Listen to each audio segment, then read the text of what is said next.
우리에게 주시는 하나님의 말씀은 마태복음 2장 13절로 18절까지 말씀입니다. 신약 성경 2면 마태복음 2장 13절로 18절까지의 말씀을 제가 봉독하도록 하겠습니다. 이 기록된 계시의 말씀을 봉독할 때에 지금도 살아 계셔서 우리 각 사람 심령 안에 실체로 가시는 주님의 음성을 친히 들으시기 바랍니다. 저희가 떠난 후에 주의 사자가 요셉에게 현몽하여 가로되 헤롯이 아기를 찾아 죽이려 하니 일어나 아기와 그의 모친을 데리고 애굽으로 피하여 내가 내게 이르기까지 거기 있으라 하시니 요셉이 일어나서 밤에 아기와 그의 모친을 데리고 애굽으로 떠나가 헤롯이 죽기까지 거기 있었으니 이는 주께서 선지자로 말씀하신 바 애굽에서 내 아들을 불렀다 함을 이루려 하심이니라. 이에 헤롯이 박사들에게 속은 줄을 알고 심히 노하여 사람을 보내어 베들레헴과 그 모든 지경 안에 있는 산의 아이를 박사들에게 자세히 알아본 그 때를 표준하여 2살부터 그 아래로 다 죽이니 이에 선지자 예레미야로 말씀하신 바 라마에서 슬퍼하며 크게 통곡하는 소리가 들리니 라헬이 그 자식을 위하여 애곡하는 것이라. 그가 자식이 없으므로 위로받기를 거절하였도다 함이 이루어졌느니라. 아멘. 본문은 6절밖에 되지 않는 짧은 본문이지만 2개의 예언이 있고 또 그것에 대한 성취가 있고 또 그 두 예언이 또 성취가 이렇게 연결이 되어 있기 때문에 굉장히 복잡한 본문입니다. 여기에다가 번역까지 잘못되어 있기 때문에 그러니까 본문을 한글 성경만 보고 해석을 할 수 있는 것은 저는 거의 불가능하지 않을까 그렇게 생각합니다. 따라서 오늘 본문은 좀 어려울 수 있는데 잘 따라오시고 혹시 이해가 안 되시면은 한 번 더 들으시기를 추천해 드립니다.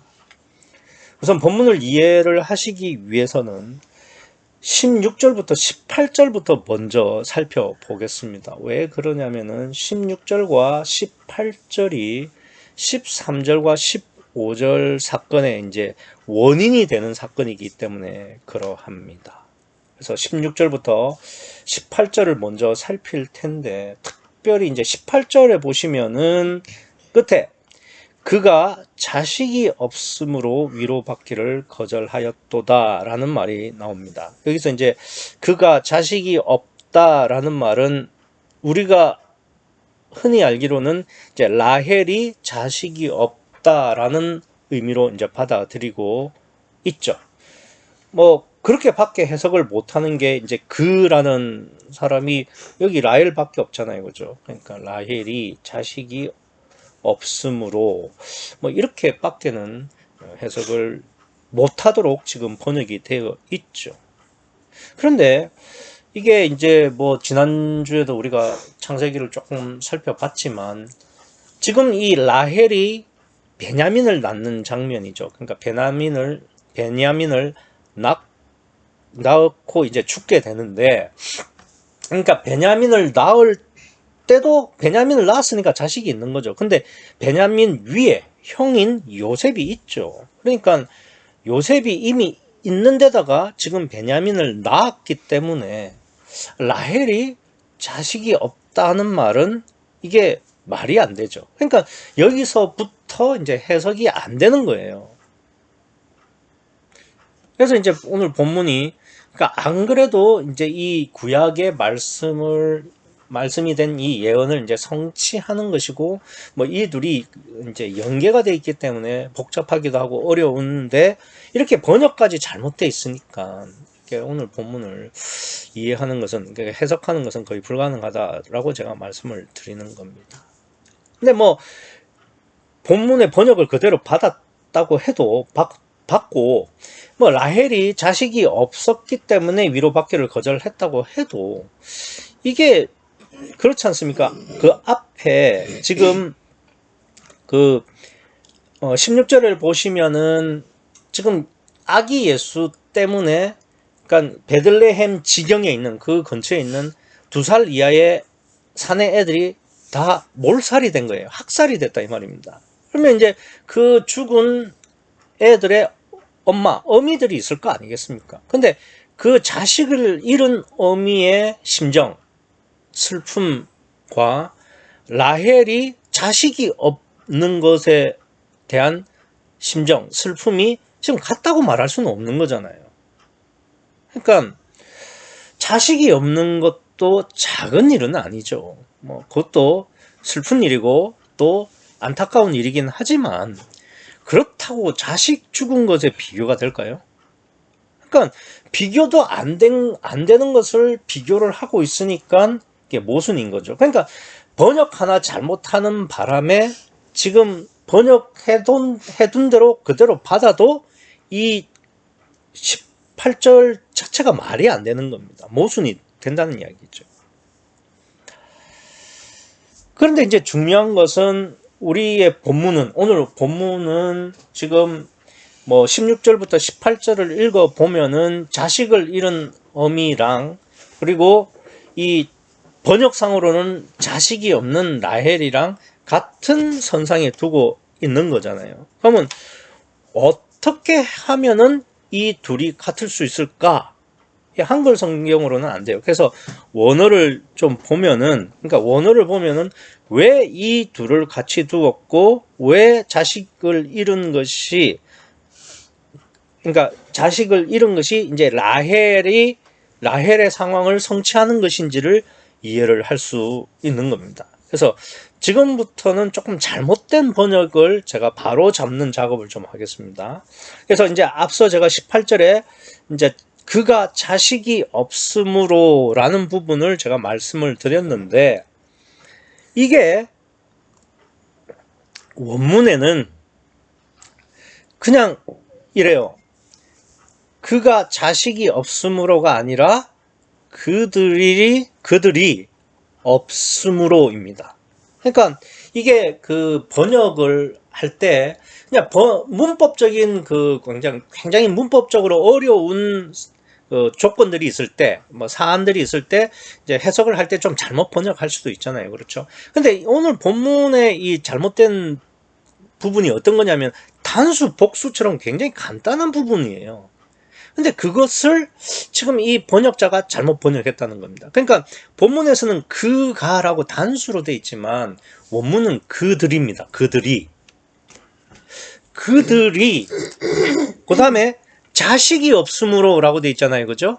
이것도 자식은 아예 있지도 않아요. 그러니까 자식이라는 단어는 아예 번역자가 자기 마음대로 집어 넣은 겁니다.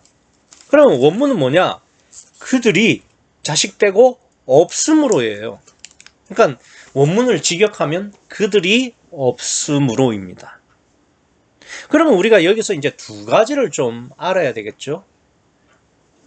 그들은 누구냐? 지금 그가 자식이 없으므로 해서 그는 라헬이라고 우리가 생각을 할 수밖에 없었지만, 그러니까 이 그가 아니라 그들이니까 라헬은 아니죠. 그러면 이제 그들이 누굴까라는 것이고, 두 번째, 지금 자식이 없으므로라고 하니까 진짜 자식이 없는 것처럼 우리가 여길 수밖에 없지만 자식이라는 단어 자체가 없다고 말씀을 드렸으니까, 그러니까 원문에는 없으므로만 있습니다. 그러면 그들이 없다라는 것에서 이 뭐가 없는 거냐, 이걸 우리가 좀 생각을 해야 되겠죠. 우선은 그들이 누굴까요? 그래서 이제 제가 오늘 본문이 구약의 말씀과 신약의 말씀을 이렇게 엮어 놓는 겁니다. 지금 보시면은 16절에 보시면은 지금 그 자식을 잃은 어미가 나오잖아요. 그죠? 그렇죠? 그리고 18절에는 라헬이 나오고, 그러면은 라헬 말고 또 누가 나오겠습니까? 그 자식에 대한 부분이 나오겠죠. 그러면 여기서의 그들은 누구겠냐 이거예요. 라헬이 아니라면은. 그럼 당연히 요셉과 베냐민이 되겠죠. 그러니까 요셉은 원래 있었고 금방 베냐민을 낳았기 때문에 그러니까 그 앞에 자식을 잃은 어미와 죽은 자식 이 관계를 문맥적으로 보면은 여기에서 18절의 본문에서 라헬에서 그러니까 그들이 없다는 데서의 그들은 자연적으로 문맥적으로 이 요셉과 베냐민, 왜냐하면 라헬의 자식이니까요. 그렇게 밖에는 우리가 이해를 할 수 없도록 본문이 기록하고 있죠. 그러면 베냐민, 그러니까 요셉과 베냐민이 없는 게 뭘까요? 베냐민과 요셉이 지금 없는 거 뭐냐? 그건 엄마예요. 무슨 말이냐면은 지금 라헬이 베냐민을 낳다가 죽었어요. 그러니까 이제 지금 요셉과 베냐민은 엄마 없는 자식이 되는 겁니다. 그러니까 베냐민을 낳다가 라헬이 죽었기 때문에 그들, 즉 요셉과 베냐민은 없죠. 누가요? 엄마가. 라헬이 없다는 겁니다. 그러니까 이런 겁니다. 지금 라헬이 베냐민을 낳았어요. 그런데 자기는 지금 죽을 걸 알아요.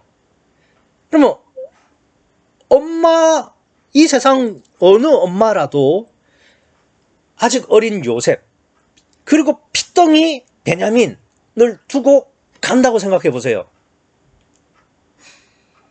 이것 또한 큰 슬픔이죠. 위로받기를 거절하는 애통이라 이 말입니다.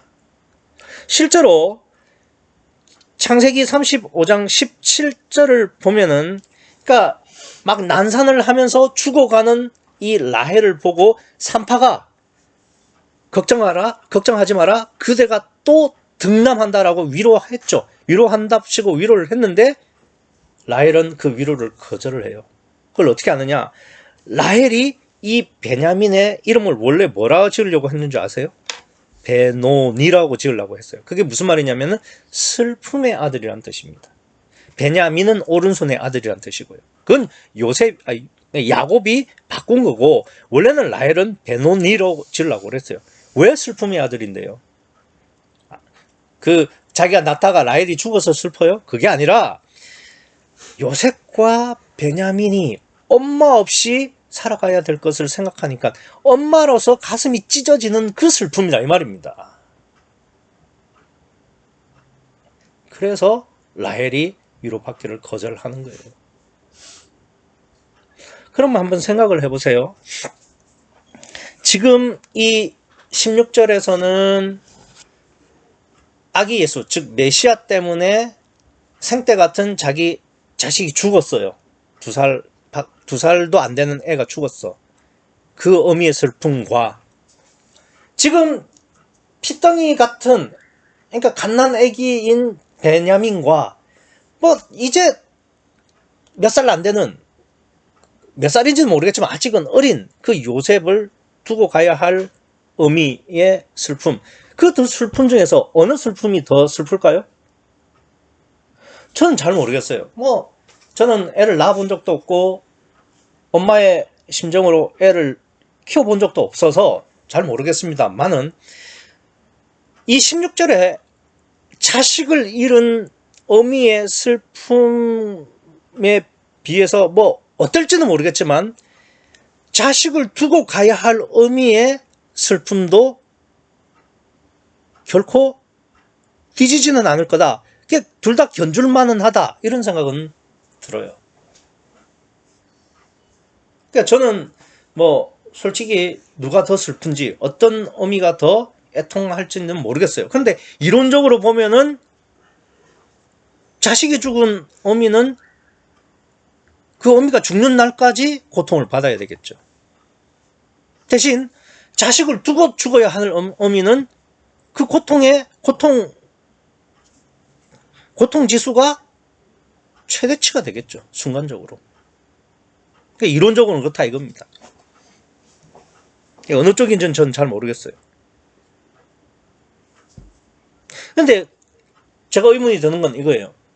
그러니까 자식을 잃은 어미나 자식을 두고 죽어야 할 어미나 둘 다 슬픈 줄은 알겠어요. 큰 슬픔인 것도 알겠어요. 그런데 자식 죽은 것과 자식을 두고 가야 할 것과 이 둘이 무슨 상관입니까?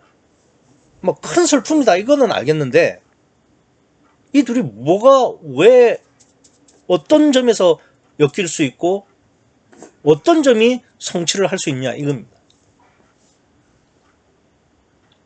그래서 우리가 13절부터 15절이 또 필요한 겁니다. 14절을 보시면은 아기 예수가 애굽으로 피난 가는 거예요. 도망가는 겁니다. 그리고 15절에는 이렇게 되어 있죠. 애굽에서 내 아들을 불렀다. 이거 출애굽을 말하는 거죠. 그러니까 14절에서는 헤롯에게서 자유하려고 그러니까 목숨을 구하려고 애굽으로 내려가는 것이고 15절은 바로에게서 자유하려고 목숨을 건지려고 유대로 올라오는 겁니다. 그러니까 뭐 내려가고 올라가는 그런 방향성은 다르지만 그러니까 자유를 더하기 위한 구원이라는 같은 본질 속에서 14절에 예수는 애굽으로 피나는 가는 것이고 15절에 이스라엘은 유대로 출애굽하는 거예요. 그러니까 이 둘은 뭐 당연히 엮일 수 있는 거죠. 그런데 우리가 출애굽을 좀 깊이 생각해야 됩니다. 우리가 출애굽이라고 표현을 하니까 애굽을 나오는 것이 최종적인 목적이다. 뭐 이렇게 생각하실 수 있는데 아니에요. 그건 1차적인 목적입니다. 출애굽의 최종적인 목적은 애굽을 빠져나오는 것뿐만 아니라 유대, 그러니까 가나안에 들어가는 것이 출애굽의 목적이었어요. 그런데 출애굽 사건을 우리가 보면은 애초에 애굽을 나왔던 사람, 즉 출애굽했던 사람 중에 가나안에 들어간 사람은 여호수아와 갈렙 이 두 사람이 유의합니다. 그리고 나머지는 다 광야에서 죽게 되죠. 이제 다만 가데스 버네아에서 이제 회군을 할 때 그 당시에 좌우를 분변치 못하던 그 젖먹이 어린 아이들만 하나님께서 구원을 하시기로 가나안에 들이시기로 약속을 하신 거죠. 그 아이들이 40년간 광야를 거쳐서 40살이 되었을 때 가나안에 들어가게 됩니다. 그러니까 그 애초에 나왔던 사람들 중에서 가나안에 들어간 사람은 여호수아와 갈렙 두 사람뿐이고 그 광야 생활 도중에 태어난 갓난아기, 젖먹이들이 40년이 지나서 가나안에 입성을 하게 된다는 겁니다. 여기서 우리가 출애굽 사건을 통해서 우리가 무엇을 알 수 있느냐 하면은 그러니까 가데스 버네아에서 좌우를 분변치 못하던 그 젖먹이 어린 아이들을 구원하시는 하나님은 엘로힘적 역사를 한 거죠. 그 아이들이 뭘 알아서 그 아이들이 하나님과 뭔가 인격적 관계를 해서 구원을 받은 게 아니죠. 그냥 무조건적으로 구원을 얻은 거죠. 그래서 그 아이들은 하나님의 일방적인 역사로 말미암은 엘로힘적 구원을 얻은 것이고 이에 비해서 여호수아와 갈렙은 아니다. 우리가 가나안 가서 전쟁하자. 우리가 충분히 이긴다. 하나님만 믿고 가자라고 하면서 하나님과의 관계성을 바탕으로 해서 가나안에 들어간 거죠. 그래서 하나님과의 인격적 관계로 말미암아 구원을 받은 여호와적 구원을 보여주시는 거죠. 따라서 이제 출애굽 사건은 구약에서 하나님께서 구원하실 수 있는 방법 중에서 하나님께서 무조건적으로 역사하셔서 구원케 하는 엘로힘과 하나님과 사람의 인격적인 관계성을 통해서 구원을 받는 여호와적 구원을 보이게 설명을 하는 것입니다. 그런데 여기다가 뭘 지금 엮어놨습니까? 아기 예수의 애굽 피난을 엮어놨죠. 근데 이제 오늘 본문은 아니지만은 20절에 보시면은 2장 20절에 보시면 일어나 아기와 그 모친을 데리고 이스라엘 땅으로 가라 하니까 21절에 요셉이 일어나 아기와 그 모친을 데리고 이스라엘 땅으로 들어오니라. 그러니까 애굽으로 가셨다가 유대로 오죠. 그러니까 이제 출애굽과 같은 경로를 이제 아기 예수가 한 겁니다. 그죠? 근데 아기 예수는 태어날 때부터 성령이 안에 계시는 임마누엘이셨죠. 그러니까 출애굽이 엘로힘과 여호와의 구원을 보여주었다면 이 아기 예수의 애굽 피난은 임마누엘 구원을 보이게 설명을 한 것이죠. 그래서 이 아기 예수의 애굽 피난이 출애굽의 임마누엘 엘로힘과 여호와의 구원에다가 더해서 임마누엘 구원까지를 합침으로써 하나님이 구원하시는 방법을 완성하고 성취했다라는 것을 지금 오늘 13절에서 15절이 보여주시고 있는 겁니다. 그러니까 이제 그 예수님의 애굽 피난으로 말미암아서 엘로힘, 여호와, 임마누엘이라는 하나님의 구원론적 방법이 다 완성이 된 거죠. 그런데 뭐 이 둘을 엮는데 이것을 왜 라헬과 다시 연결을 시키는 거냐? 그것은 이래요.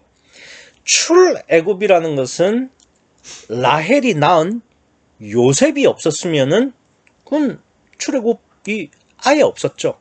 그러니까 요셉이 애굽으로 팔려가서 애굽의 총리가 되었기 때문에 그 야곱 일족이, 즉 이스라엘이 애굽에서 번성하고 살 수 있었고, 그래서 출애굽을 할 수 있었다는 겁니다. 그래서 출애굽의 원인은 요셉이고 라헬이라 이겁니다. 그래서 오늘 본문에서도 라헬을 같은 본문 안에 두고 있는 건데, 그런데 요셉이 출애굽의 원인이기도 하지만 요셉이 애굽으로 가는 과정은 요셉 개인으로 봐서는 자기 부인의 과정입니다. 우선 자기가 원해서 간 것이 아니라 팔려간 거고, 또 팔려가서도 순탄치 않게 생활하다가 결국 감옥에 갇히면서 고난을 받죠. 그런데 그 고난을 받으면서 요셉이 점점 깨어져 갔었죠. 그래서 결국은 총리가 되고 출애굽 사건이 나오는 겁니다. 그런데 이것을 지금 이 메시아의 애굽 피난과 엮는 것은 메시아 역시 이 애굽 피난이 요셉이 자기 부인을 했듯이 아기 예수도 애굽 피난은 자기 부인의 과정이라는 것을 말씀을 하는 거죠. 한번 생각을 해보세요. 아무리 아기라도 메시아는 메시아죠.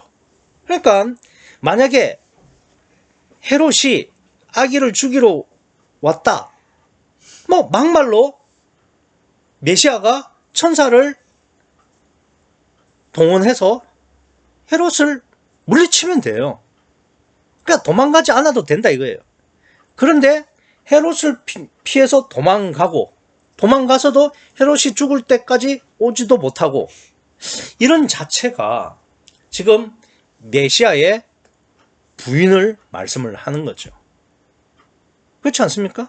그러니까 이 애굽으로 메시아가 피난을 간다는 것 자체가, 또 애굽에서 헤롯이 죽기까지 기다린다는 것이 메시아의 자기 부인을 의미하는 것이고, 그것이 요셉이 애굽으로 팔려갔을 때의 자기 부인 상황과 같기 때문에 이 둘을 지금 그러니까 구약의 예언과 신약의 성취로 엮어 놓으셨다 이겁니다. 그러니까 이제 그 아기 예수의 애굽 피난은 자기 부인에 말씀하시기 위한 것인데, 근데 이제 저는 조금 의문이 되는 게, 그러니까 메시아의 자기 부인을 왜 아기 때 하셨을까?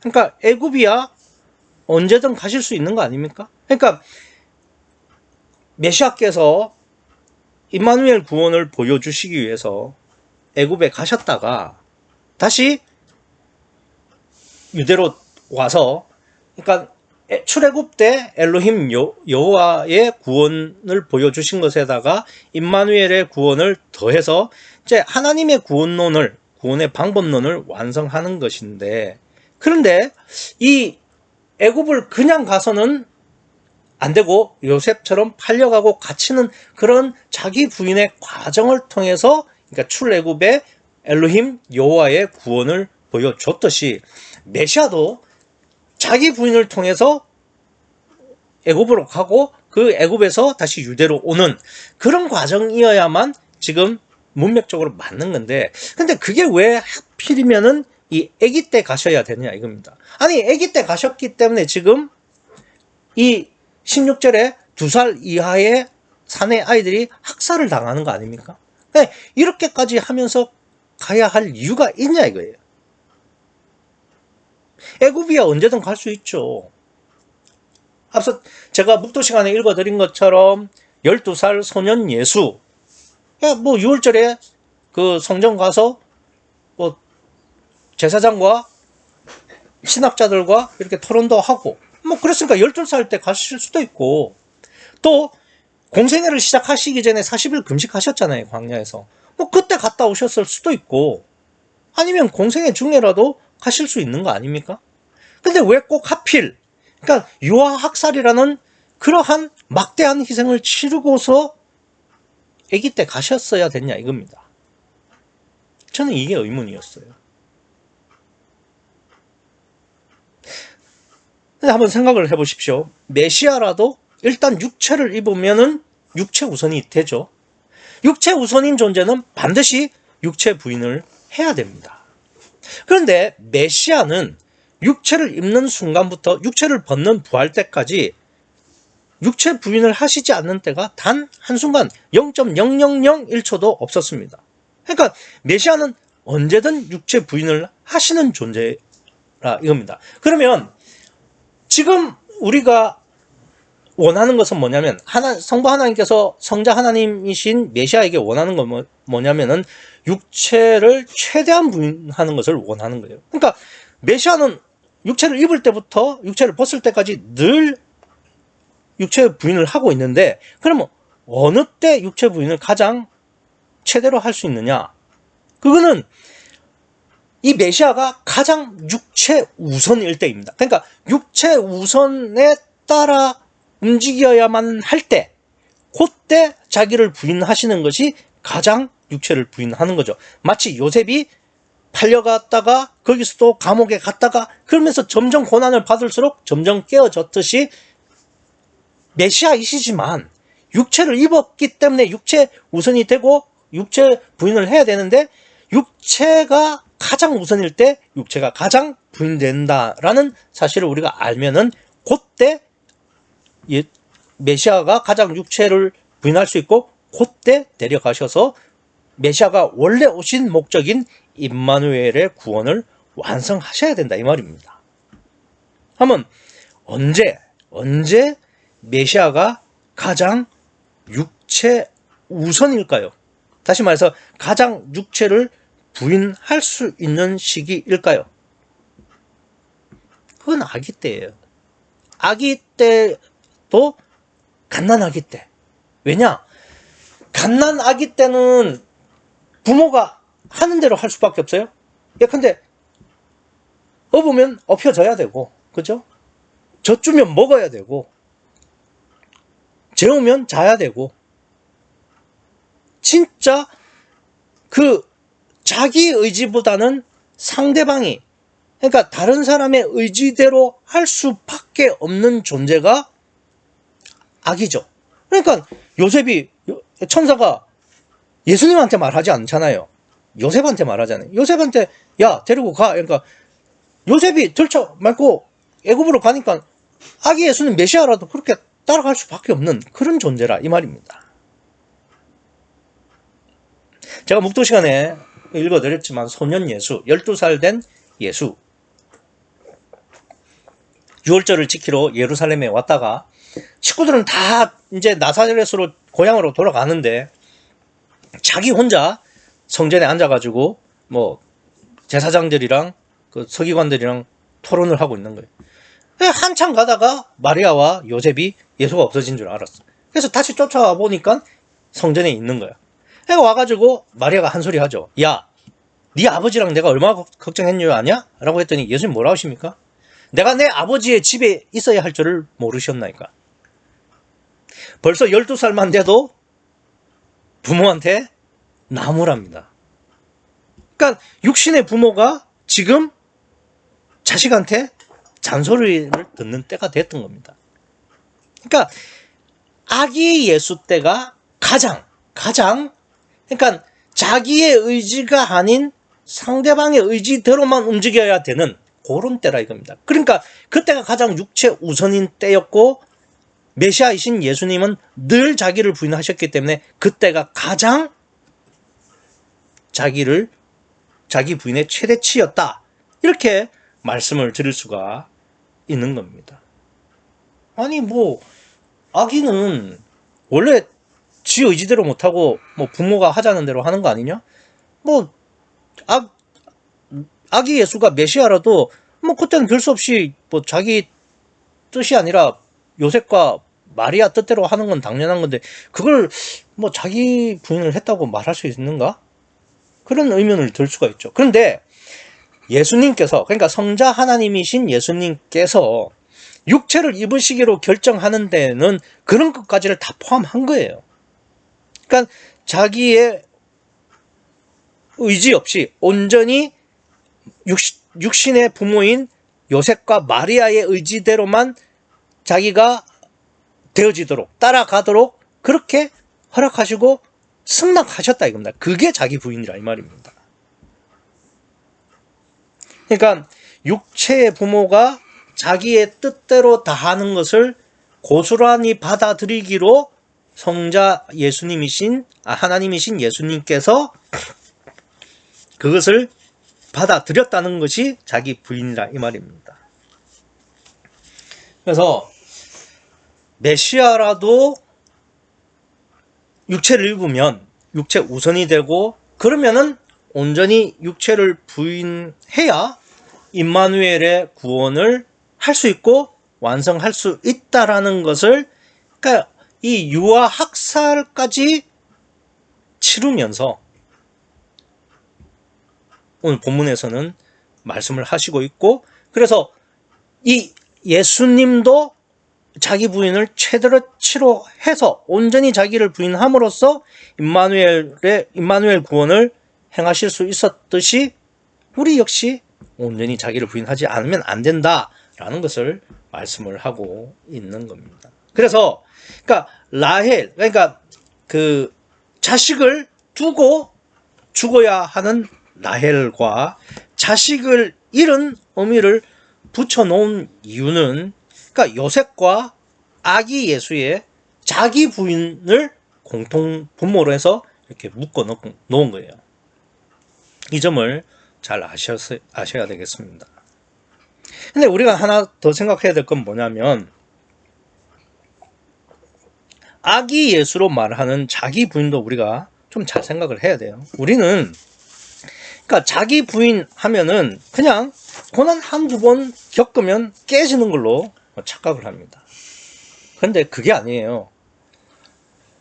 그러니까 우리는 그냥 예수가 애굽으로 피난 갔다고 하면 뭐 잠시 뭐 갔다가 왔겠거니, 뭐 한두 달 뭐 갔다 왔겠거니 이렇게 생각하는데 그게 전혀 아니에요. 15절을 보시겠습니다.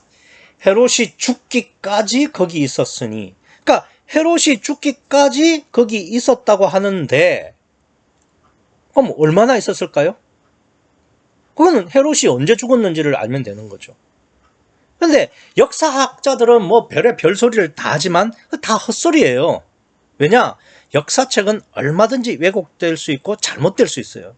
그러니까 믿을 거는 성경밖에 없는데, 오늘 본문에서 우리가 그 뭘 통해서 예수님이 얼마나 계셨는지를 분별할 수 있느냐면은 아기와 아이라는 이 두 단어로 우리가 분별을 할 수 있습니다. 그러니까 13절을 보시면은 저희가 떠난 후에 주의 사자가 현몽하여 가로되 헤롯이 아기라고 돼 있잖아요. 아기라고 돼 있는 이 13절은 파이디온이라는 단어가 쓰였고 16절에 보시면은 중간쯤에 베들레헴과 그 모든 지경 안에 있는 산의 아이를 박사들에게 자세히 알아본 할 때 이 아이는 파이스라는 단어가 쓰였습니다. 그러니까 이제 우리나라 말에도 아기와 아이 중에서는 아이가 조금 더 성장한 애죠. 그러니까 큰 애죠. 마찬가지로 그러니까 이 그 헬라에서도 13절에 아기로 번역되어 있는 파이디온보다는 16절에 아이라고 번역되어 있는 이 파이스가 더 큰 애입니다.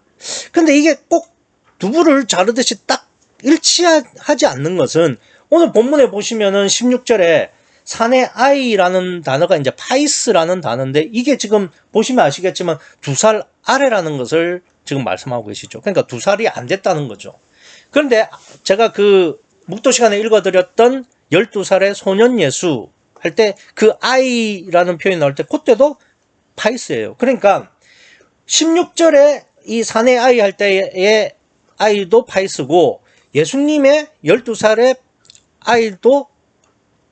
아이라고 할 때도 파이스예요. 그러니까 이 파이스라는 단어가 뭐 딱 두부 자르듯이 딱딱딱 맞춰서 기록된 건 아닌데 대체로 이렇게 생각하시면 됩니다. 13절의 아기는 그러니까 16절에 아이로 번역된 이 파이스보다는 좀 어린 아이. 그다음에 이 16절에 기록된 파이스는 예수님이 12살 그러니까 소년 예수 때 그 아이라는 번역으로 파이스로 쓴 것처럼 조금 더 큰 아이. 그러니까 비록 오늘 본문에서 16절에서의 이 아이는 2살 아래로 원래는 파이디온이라는 단어를 써야 되는데 파이스를 썼듯이 이렇게 조금씩 왔다 갔다는 하지만 대체로 13절의 아기처럼 파이디온은 좀 작은 아이. 그 다음에 그 예수님의 소년 예수처럼 조금 청소년에 좀 가까운 아이들은 파이스 이렇게 좀 구분을 하시면 되겠습니다. 그런데 보시면은 13절에 그러니까 그 애굽으로 떠날 때 그 중간쯤 되면 아기라는 말이 파이디온이라는 단어거든요. 그러니까 애굽으로 갈 때 파이디온이었어요. 그러니까 어린아이란 뜻이죠. 그런데 이제 예수님이 다시 돌아올 때가 언제냐? 20절 보세요. 21절. 요셉이 일어나 아기와 그 모친을 데리고 이스라엘 할 때 그 아기도 13절에 똑같은 단어인 파이디온입니다. 그러니까 아기로 가셨다가 아기로 돌아온 거예요. 이게 무슨 말이냐면은 파이스가 안 쓰였다는 이야기는 예수님께서 청소년이 되기 전에는 오셨다. 그러니까 뭐 한 그 초등학교 들어가기 전까지는 오셨다. 뭐 이렇게 추측할 수 있습니다. 뭐 그게 정확하다 이렇게는 말씀을 못 드리겠어요. 그런데 어쨌든 큰 아이가 될 때까지는 있지 않았다. 뭐 요 정도로 우리가 정리를 하시면 되겠습니다. 뭐 그럼 구체적으로 몇 살까지냐 모르겠다니까요. 모르겠는데 헤롯이 죽기 전까지는 못 왔다는 게 중요한 거예요. 그러니까 몇 살까지냐가 중요한 게 아니라 헤롯이 죽기 전까지는 기약 없이 애굽에서 살았다는 겁니다. 이게 사람을 힘들게 하는 거죠. 그러니까 언제 죽을 줄 모르는 거죠. 사람이 1년 후에 죽을지. 그러니까 그 얼마 전에 송혜옹이 죽었는데 그분이 95세까지 살 줄 누가 알았겠습니까? 근데 계속 살아서 95세까지 살았잖아요. 그러니까 사람이 언제 죽을지 모르는데 그 동안을 계속 산다는 게 굉장히 어려운 일이죠. 가령 애굽에서 1년만 살았다고 해도 헤롯이 언제 죽을지 모르는 상황에서는 하루하루가 피를 말리고 뼈를 깎는 그러한 고통이라 이겁니다. 그 자체가 자기 부인이라는 이야기가 되겠죠. 그러니까 이제 예수님께서 메시아께서 임마누엘 구원을 위해서 그러니까 정말 기약 없는 고난을 받으시면서 살았듯이 또 그러면서도 하나님만 바라봤듯이 우리도 임마누엘 구원을 위해서는 뭐 기약이 없는 고난을 받는다 할지라도 그 속에서 주님만 바라볼 수 있는 그런 믿음을 가져야 하는 것은 당연하다 이 말입니다. 사실 뭐 예수님은 처음부터 자기를 부인하셨던 분이고 성령이 그 안에 계셨기 때문에 애굽에서 그렇게 오래 있으실 이유는 없었습니다. 아니 애초에 애굽으로 피난 가실 이유도 없었죠. 그런데 온전한 자기 부인과 성령이 안에 계심으로 말미암아 임마누엘 구원을 완성할 수 있다는 것을 성취할 수 있다는 것을 보여주시려고 그것은 우리에게 온전한 부인과 성령의 내주만이 임마누엘 구원이라는 것을 말씀하시기 위해서 애굽으로 가셨고 기약 없는 고난을 받으셨다 이 말입니다. 그런데 이제 우리는 예수님하고 다르잖아요. 우리는 하나님을 떠난 아담의 후손이기 때문에 적어도 예수님보다는 애굽에 좀 더 길게 있으면서 고난 받으면서 깨져야 되고 온전히 부인되어져야 되고 성령이 내주해 하셔야 되는 거예요. 그러니까 그게 언제가 되냐? 그건 모르죠. 그러나 기약이 없다 할지라도 예수님처럼 온전히 자기를 부인하면서 하나님만, 주님만 바라보는 육신의 삶이 우리가 애굽에 있는 삶이에요.